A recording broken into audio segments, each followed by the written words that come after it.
So if you want to see a build that is purely based around damage, this is the place for you. I've got an absolute stonker of a build today. I'm going to do some serious damage with our super, our blade barrage in particular, and on top of that we're going to be walking around with an infinite amount of armor charge and radiant to stack at the same time.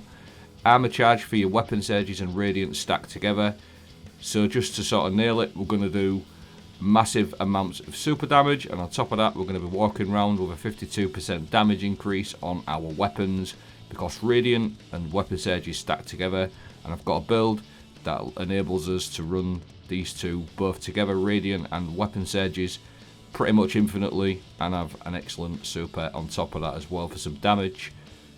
Now this particular build isn't something I run in GMs a lot, it's more for sort of DPS situations, etc. But the build is all based around Star Eater skills. You gain an additional super energy from orbs that you pick up, so you get faster super. And while your super energy is full, picking up an orb of power overcharges your super. They've been in the game for a long time, so you can get to a ×4 Feast of Light now. It used to be a lot higher, but the damage is still crazy on a ×4.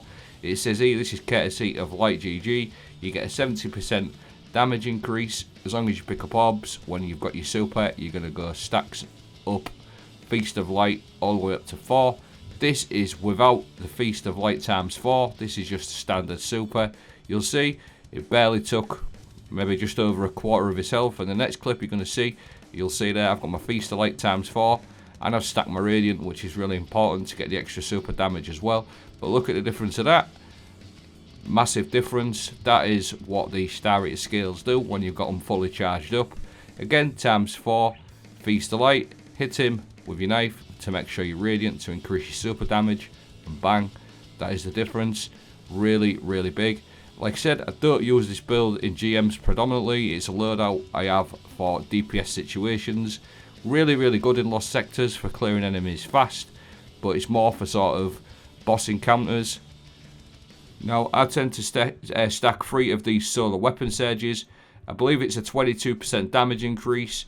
When the way I've got this set up, we're going to have this pretty much all of the time running. We're going to have infinite amount of armor charges, and on top of that we're going to have Ember of Torches. Powered melee attacks against combatants make you and your nearby allies radiant, so giving yourself 25% and your teammates a 25% damage increase.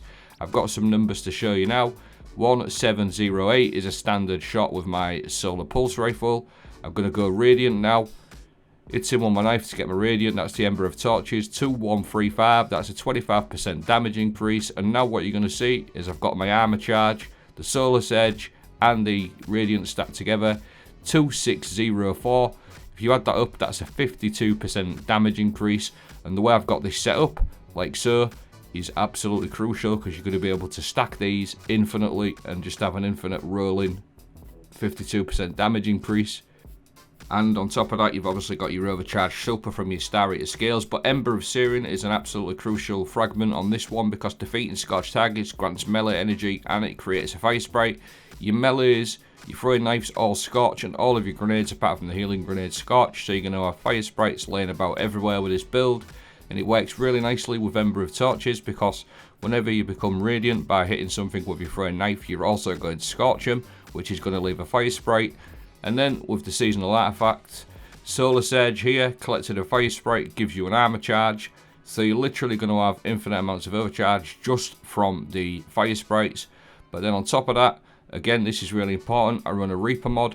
After using your class ability, your next weapon final blow creates an orb of power. That's just adding to our armor charges. And then I run 2 of these elemental, well, they're not actually elemental time dilations anymore, just called time dilations, but I run 2 of them.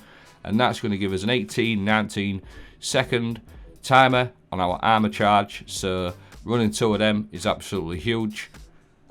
So I've just got a quick demonstration to show you how easy it is. I've deactivated my Reaper. I'm going to pick up that orb, and that's giving me 18 to 19 seconds of armor charge. Plus, I'm running Gambler's Dodge, which works perfectly with Ember of Torches because every time I dodge near an enemy, I'm going to get my knife, so you can pretty much be infinitely radiant as well. Plus, picking up that fire sprite there, and you'll see that armor charge instantly. Look at that, 3 armor charges at about 18 seconds each. That is massive amount of time, and just running this sort of setup on the weapons, you could do some serious damage with it, just like so. There's various different little loops and different weapons you can run. And then one more thing I just want to touch on before I get a bit more into it is the radiant effects. Actually great against anti-barriers as well. So whenever you're radiant, you're giving you and your teammates a 25% damage increase, and going to be great against anti-barrier champions as well. Now, as I said at the beginning, I don't tend to run this build particularly a lot in GMs, but it does work in GMs. This is sort of like a loadout I have for sort of DPS situations, boss encounters in raids or dungeons, something like that. Just quick switch to that, so it's absolutely perfect for situations like Taniks. And I just want to say as well, if you've got a lasting impression solar rocket launcher hanging around, get one of them in before you do your overcharged super, and you're going to pretty much do some absolutely amazing damage. And then on top of that as well, like I said, I do run it in GMs from time to time, but it is more suited for boss dungeon encounters, things like that. But you can use it in GMs if you wish. It does get rid of some tanky targets, and just having infinite radiant for you and your teammates is absolutely fantastic. Obviously as well for you if you're playing with your mates or whatever like that, so it is useful in that situation as well. And then having the radiant and the armor charges stacking together work really nicely with various different weapons. Hierarchy of Needs, Vex Mytha class, they're all getting a nice 52% damage increase. Lord of Wolves, actually, I was really surprised with that. I've got some clips to show you of that a bit later on. Terrorbear is absolutely insane with this setup, having a 52% with the Ravenous Beast. And like I mentioned, having a Code Dueller with a lasting impression, or another rocket launcher, solar one with lasting impression, or overflow cluster bomb is absolutely crazy. Now, Lost Sector here, you'll see I've got my Lord of Wolves out, and I'm radiant, and I've got my armor charge, and he just gets absolutely destroyed. And on top of that, like I said, radiant is anti-barrier. You'll see again, I've got my radiant there, and even if for whatever reason you don't have your armor charge, you've still got your 25% damage increase for your radiant pretty much any time you want. But like I said, about 90% of the time you will have your armor charges there too, so you're going to get that 52%. Now, a bit of Vex Mytha class gameplay, this thing absolutely shreds when you have got the 52% damage increase going. Vex is super strong. And then another thing as well, I have stacked solar damage, but you can, if you wish, put void weapon damage on there. It doesn't really matter.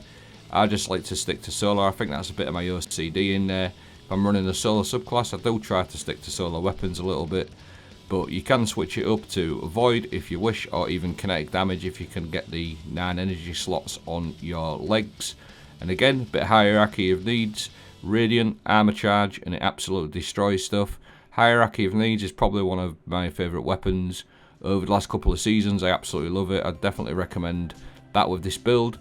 But again, you've got my ×4 Feast of Light here, and I've got my 52% damage increase. Radiant, obviously you don't need to worry about it if you stood inside of a well, but it's still extra damage with your armor charge, because armor charges and your weapon surges, they are stacking on top of a well anyway, so it's super strong. Excellent for ad clearing, and all the ad clearing that you do, all the orbs you're picking up are just stacking towards your Feast of Light. That's the build. I'll leave everything playing out like so. I'll also leave a dim link in the video description. I hope this has been helpful. Let me know what you think. And like I said, just get this build, stick it in your loadout slot for DPS situations. It's an excellent choice. Have a great weekend.